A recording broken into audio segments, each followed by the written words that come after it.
నమస్తే అండి. ఈ వీడియో సంథింగ్ స్పెషల్. నేను ఇప్పుడు మ్యూజిషియన్ వీణా శ్రీవాణి కింద ఈ వీడియో చేయట్లేదు. ఒక సీనియర్ మీడియా పర్సన్, ఒక జర్నలిస్ట్గా ఈ వీడియోని చేస్తున్నాను. బికాస్ నేను సీనియర్ మీడియా పర్సన్ అని చెప్పుకోవటానికి ఒక పర్ఫెక్ట్ ఎలిజిబుల్ పర్సన్ని. ఎందుకంటే ఇప్పుడున్న మీడియాలో, మన తెలుగు మీడియాలో సో కాల్డ్ పెద్ద పెద్ద ఛానల్స్ లో పనిచేస్తున్న వాళ్ళందరూ నాతో పాటు ఏళ్ల తరబడి 1000 ఎపిసోడ్లు చేసిన వాళ్ళు కూడా దాంట్లో ఉన్నారు. అఫ్ కోర్స్ ఆ టాపిక్ పక్కన పెడితే ఈ వీడియో చేయటానికి రీజన్ ఏంటంటే, మీడియా, మా అసోసియేషన్ కంప్లైంట్స్. ఇవాళ నాకు ఇందాక ఒక జర్నలిస్ట్, ఒక పెద్ద ఛానల్లో పనిచేసే ఆయన, నాకు ఆప్తులు, ఒక పోస్ట్ పంపించారు. పలానా సో కాల్డ్ ఆస్ట్రాలజర్ మీద ఇలా ఏదో ఎవరికో కంప్లైంట్ ఇచ్చారు, ఎందుకంటే నాగ చైతన్య సమంత గురించి ఏదో చెప్పారు అని. ఇక్కడ నేను ఒక జర్నలిస్ట్గా మాట్లాడుతున్నాను. ఓకే, మా జర్నలిస్టుల్లోనే ఒక జర్నలిస్ట్, నా కొలీగ్ అనుకుందాం, పంపించారు.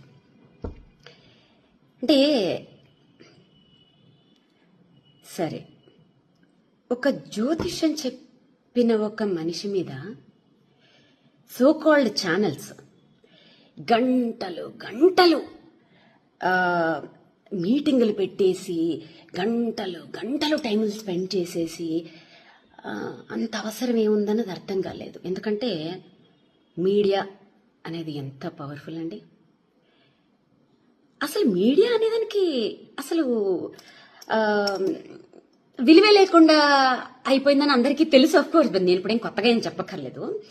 కాకపోతే ఒకప్పుడు, అంటే నేను పనిచేసిన టైంలో జర్నలిస్ట్ అని చెప్పుకోవాలంటే ఖచ్చితంగా జర్నలిజం పాస్ అయి ఉంటేనే జర్నలిస్ట్ అని చెప్పుకోవచ్చు. ఇప్పుడు ఒక 2 ఇంటర్వ్యూలు చేసేస్తే చాలు జర్నలిస్ట్లే. ఆ లెక్కను చూసుకుంటే నేను సూపర్ జర్నలిస్టులు. ఎందుకంటే వందల ఇంటర్వ్యూలు తీసేసుకున్నాను, 1000 ఎపిసోడ్లు చేసేసాను. సో కాబట్టి ఈ జర్నలిస్టులందరూ నా కొలీగ్స్ జర్నలిస్టులు. ఇప్పుడు స్ట్రైట్ ఫార్వర్డ్ గా అడుగుతున్నాను, ఈ పలానా జ్యోతిష్యం చెప్పారు, పలానా వాడెవడో టమాటా కూరలో ఉప్పు ఎక్కువ వేసాడు, ఇంకెవడో ఏదో చేశాడు, ఇది పక్కన పెడితే నేను పేర్లు తీయకూడదు అనుకుంటున్నాను, కానీ తీస్తున్నాను.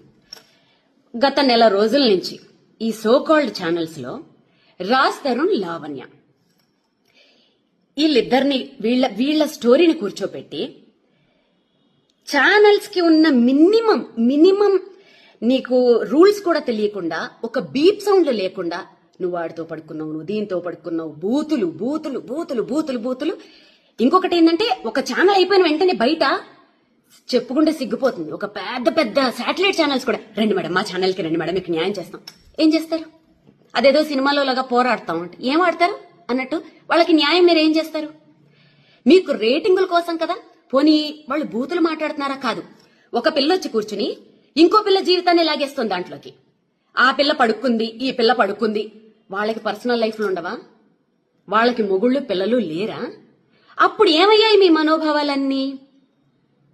అంటే మీ మీద సో కాల్డ్ మా జర్నలిస్టుల మీదే ఎవరు కేసులు పెట్టేవాళ్ళు లేరా? ఉండరా? సో ఇది ఎవరు ఆలోచించుకోవాలి చెప్పనా?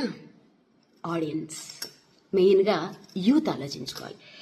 ఒక శాటిలైట్ ఛానల్ 24 hours లో విద్యార్థుల నోటిఫికేషన్స్ కోసం గాని, ఉద్యోగాల కోసం గాని, రైతుల ప్రాబ్లమ్స్ కోసం గాని, ఆడవాళ్ల సెక్యూరిటీల కోసం గాని, ఇంకా దేని గురించి గాని అట్లీస్ట్ ½ an hour అయినా ప్రచారం చేస్తున్నాయా అండి? ½ an hour. సో మీకొక విషయం, దీంట్లో మీకొక ఇంట్రెస్టింగ్ టాపిక్ చెప్తాను. మా జర్నలిస్టులలో, మా కొలీగ్స్ లో ఒక్క జర్నలిస్ట్ ని మీరేమన్నా అని చూడండి, తేనెటీగ మీద రాయి పడితే ఎలా ఉంటుంది తెలుసా? అలా వచ్చేస్తారు. ఆ యూనిటీ మీలో ఉండాలి.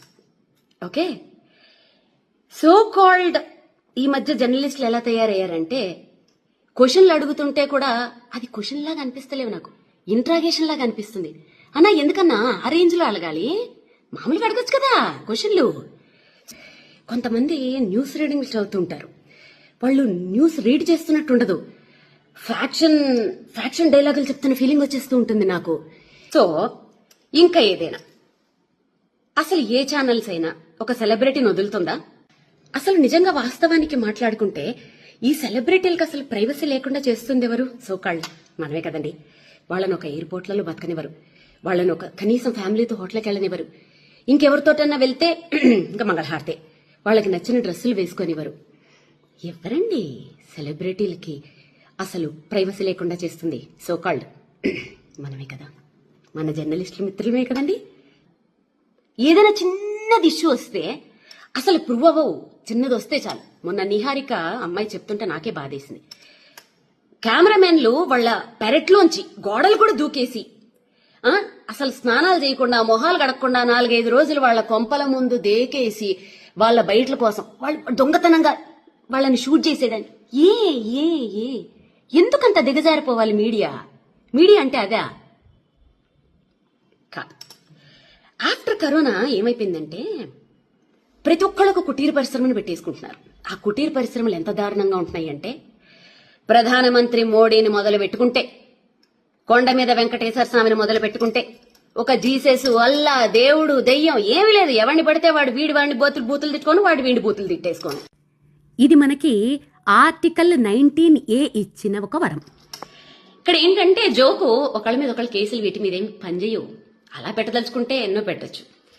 సో ఇవాళ పొద్దుట మంచు విష్ణు అన్న ఫోన్ చేసి చాలా మర్యాదగా ఎంత చక్క పద్ధతిగా మాట్లాడాడు పాపం అతను. ఆ కల్చర్ బాగా నచ్చింది. అఫ్కోర్స్ విష్ణన్న ఒక పెద్ద హీరో కొడుకు గురించి ఒక జ్యోతిష్కుడు జ్యోతిష్యం చెప్పాడని కేసులు పెడతామని వీళ్ళు పెడుతున్నారని చెప్పి మీ దగ్గరికి వచ్చిన జర్నలిస్టులని మీరేమడగాలి తెలుసా? 100 మంది, ఒక్క సినిమా మీద 100 కుటుంబాలు ఆధారపడి ఉంటాయి. ఓకేనా? ఆ 100 కుటుంబాలని ఒక్క రివ్యూ తోటి సంకనాకిపించేస్తున్నారు చూశారు. ఆ రివ్యూవర్లని ఏం చెయ్యాలి ఫస్ట్ అది ఆలోచించండి. దాంట్లో మా జర్నలిస్టులు కూడా ఉండొచ్చు, తప్పేం లేదు. ఎవరినన్నా ఏమైనా చేసి పర్వాలేదు. మరి 100 మంది పనిచేస్తున్న ఆ సంస్థలు నీ రోడ్ల మీదకి తెచ్చేస్తున్న ఫలానా ఈ రివ్యూవర్ల మీద మరి మీరేమి యాక్షన్ తీసుకోరా? అంటే ఆ రివ్యూస్ ఇచ్చే వాళ్లలోనే మా జర్నలిస్టులే ఉన్నారని చెప్పి మీరు ఆలోచిస్తున్నారా? అంటే జర్నలిస్టుల మీద కేసులు పెట్టే వాళ్ళు ఎవరు లేరా? పెట్టకూడదా? జర్నలిస్టులు ఏమైనా దేవుళ్ళా? తప్పు చేస్తే ఎవరి మీద ఎవరైనా కేసులు పెట్టచ్చు. కాకపోతే ఏంటంటే గొంగళి పురుగుల్లో అన్నం తింటూ వెంట్రుకను చూసి అసహించుకున్నారట. అలా ఉంది మా జర్నలిస్టుల కథ. మీరు చేసేదే పనులు, ఒక్కొక్క ఛానల్ ఒక్కొక్క పార్టీకి అంకితాలు. పొద్దున్న లేస్తే అవి తప్ప ఇంకో పనులు ఉండవు.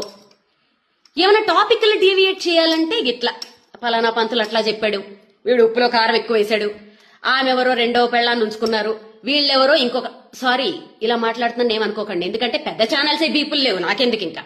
సో ఇంకెవరో ఇంకొక పొలిటీషియన్ ఎవరో 2వ భార్యను ఉంచుకున్నాడు.